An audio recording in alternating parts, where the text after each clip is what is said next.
Hey, what's up, guys? It's Mcadoo. Nursing a little cold here. This is a follow-up to my last video about a mystery box, I guess. Mystery package.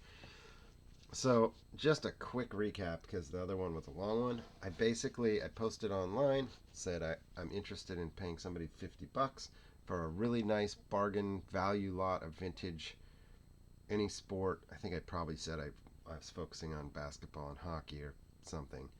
I was pretty clear about what type of stuff I was looking for, but there was a wide array, right? But one of it was vintage.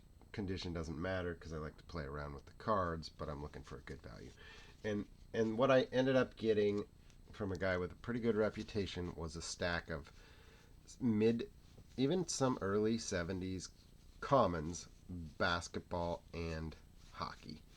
And I was quite disappointed with that. This Jack Sigma was, I would say, the second best card in here. Most of them were commons that were unlisted. A couple semi-stars, of course. Gilbert Perreault is a great player, but certainly in beat-up shape, not a valuable card. Most of these, I would say, are a quarter to 50 cents. There was a John Davidson rookie, which books at $15 OPG, but it had tape on it. I think I already put that in my PC because I didn't have the OPG. It doesn't seem to be in that stack. But that was the best card by far, and with tape on it in rough shape, $2. Anyway, I did not think, and I said this in the video, that the guy was trying to rip me off or anything. I just thought it was a miscommunication of expectations or perceived value or whatever. So I emailed him or messaged him on Facebook when I got the package and said, hey, thanks, I got the cards already, really fast shipping.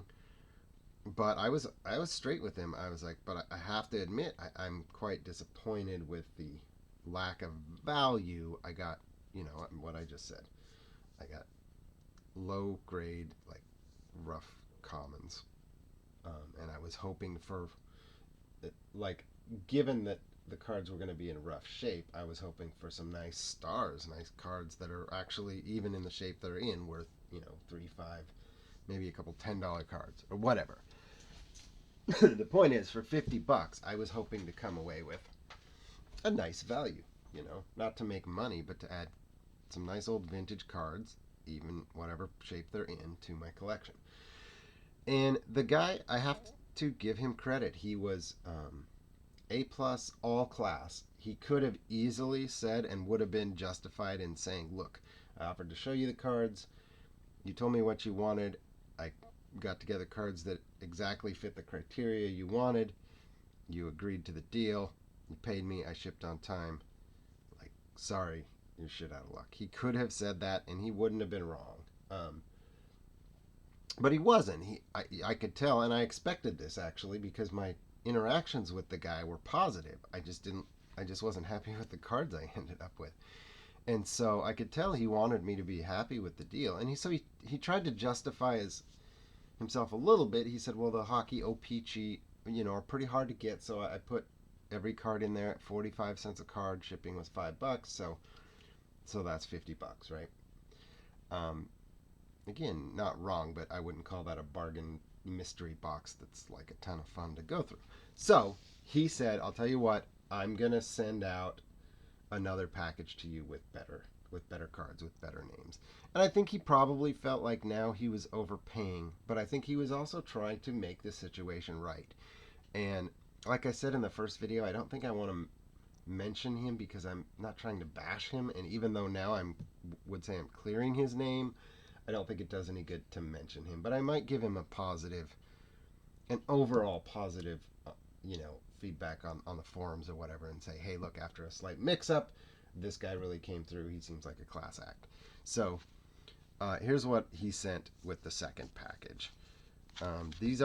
This is actually he didn't know this. This is a set I just completed except for one card. Norm Nixon, Bob Mcadoo, Wes Unseld. I think Ray Williams is probably included because he's a rookie, but not exactly a star. Nate Archibald. So these are all stars. Norm Nixon's a rookie. I think there's one card in each of those. Cool. Nothing huge there, but yeah, that fits the criteria. Moses Malone. I love Moses.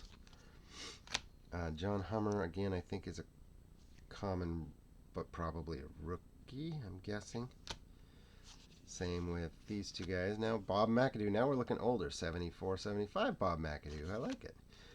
Bob Lanier. And this actually is in, I was going to say good shape. It does have a little chip on the side.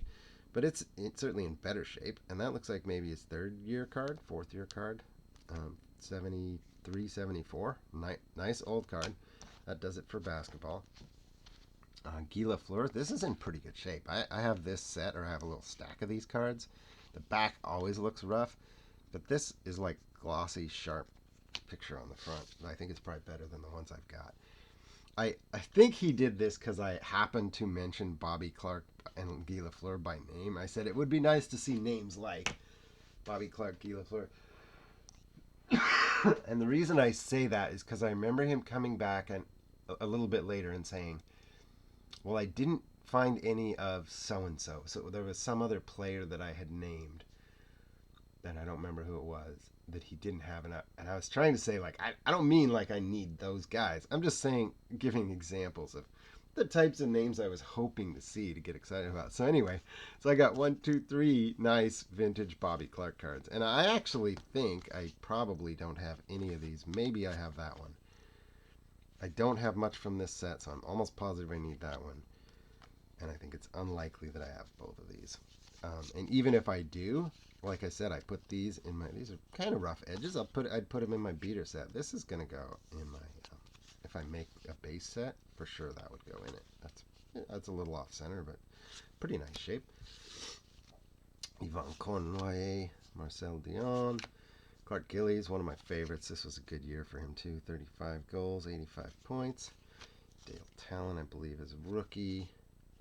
He didn't know this, but Bernie Perrant, this set I almost have completed too, and Bernie Perrant is one of the maybe 5 or 6 cards I actually still needed, so that's neat. That's helpful. Henri Richard, a Phil Esposito. He was one of the best players of the 70s for sure. He led 70s in scoring. I was going to say several times, but actually he might have been the top scorer throughout the 70s. Hard to say. Billy Smith, one of my favorites. Oh, this was probably the gem of the thing. It's in beat up shape, but a Bobby Hull card. And if I had got this a day earlier, I was on the hunt for a Bobby Hull card. I actually, at the card shop, I happened to buy an individual Bobby Hull card. Otherwise, that would have been like he was on my want list. And the last one is a Borges Salming OPG. Definitely not a rookie. But yeah, this is what I was hoping for, you know. I don't know in terms of value. I didn't try to put values on these, but when I look at, okay, so good, I got a selection of cards I can play around with that I can put in my sets where I make teams or whatever, and then I have a selection of stars and rookies that will go into my PC, and this was a lot more fun for me overall. In terms of value, I think most of these were like, you know, under $10 cards still, except the Bobby Hull, which in nice shape would go for 30 or something like that. It's not in nice shape, so it's still probably 5, maybe 10. I don't know. Anyway, I was much happier with that, and I just want to applaud the guy for being classy and coming through when I really set up a situation that left a lot of doubt, a lot of unknown, a lot of speculation and guesswork of how you can make somebody happy when you're dealing with that. And yet, I still want to do it.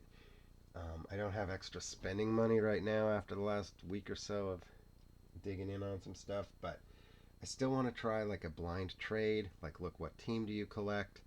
Because I collect this stuff.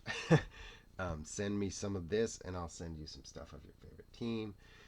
And try to give a, you know, generalized value of what we send. And then if you don't look at the value so much and you're just looking at a trade, it's not, I think it's probably a little easier to get over. Whereas when I said, man, I spent $50 and I got a stack of commons, that was kind of painful.